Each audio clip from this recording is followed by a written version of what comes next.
السلام علیکم ناظرین، آج میں سفر میں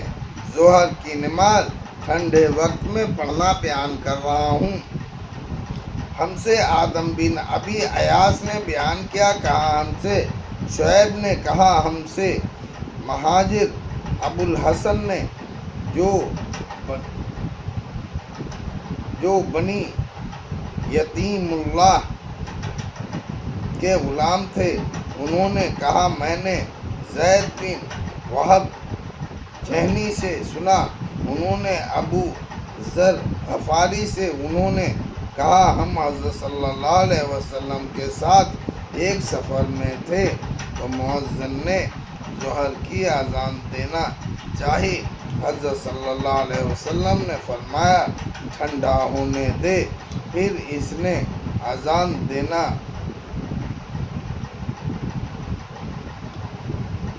چاہی، حضرت صلی اللہ علیہ وسلم نے فرمایا ٹھنڈا ہونے دے، یہاں تک کہ ہم سے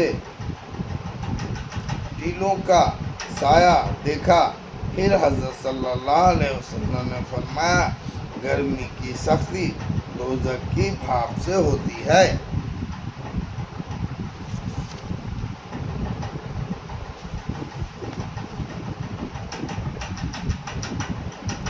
تو جب سخت گرمی ہو نماز کو ٹھنڈا کرو۔ اور ابن عباس رضی اللہ تعالیٰ نے تجزیہ ضلالہ کی تفسیر میں کہا جو سورہ نحل میں ہے، یعنی چھپتے ہیں، ظہر کا وقت سورج ڈھلنے پر ہے، اور بیان کر رہا ہوں۔ اور جابر رضی اللہ تعالیٰ نے کہا حضرت صلی اللہ علیہ وسلم ظہر کی نماز پڑھتے دوپہر کی گرمی میں۔ ہم سے ابو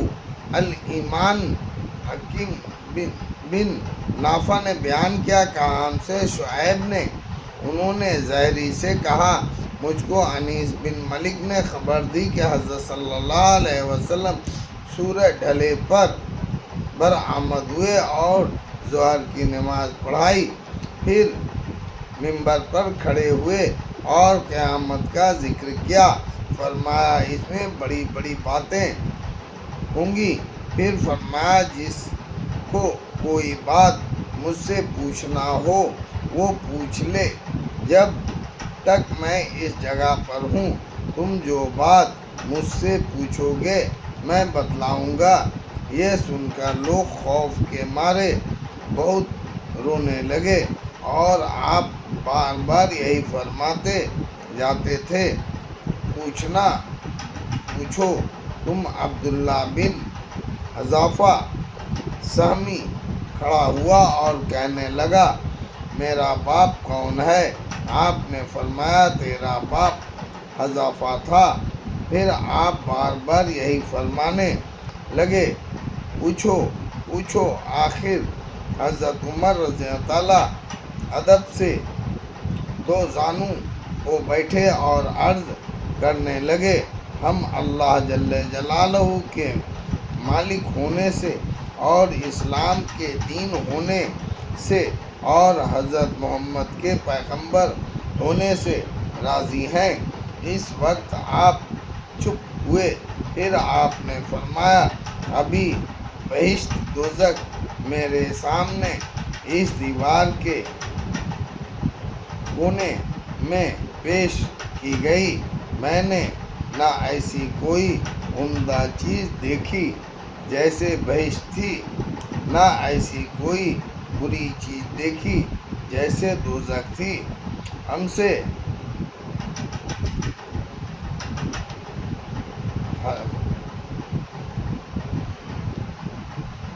حمزہ بن عمر نے بیان کیا، کہا ہم سے شعیب نے، انہوں نے ابو النہال سیار بن سلام سے، انہوں نے ابو برزہ فضلہ بن ابیہ سے کہ حضرت صلی اللہ علیہ وسلم صبح کی نماز کے وقت پڑھتے جب ہم میں کوئی شخص نماز سے فارغ ہو کر اپنے پاس والے کو پہچان لیتا اور آپ اس میں 60 آیتوں سے لے کر 100 آیتوں تک پڑھتے اور ظہر اس وقت پڑھتے جب سورج ڈھل جاتا اور عصر اس وقت کے میں سے کوئی اثر پڑھ کر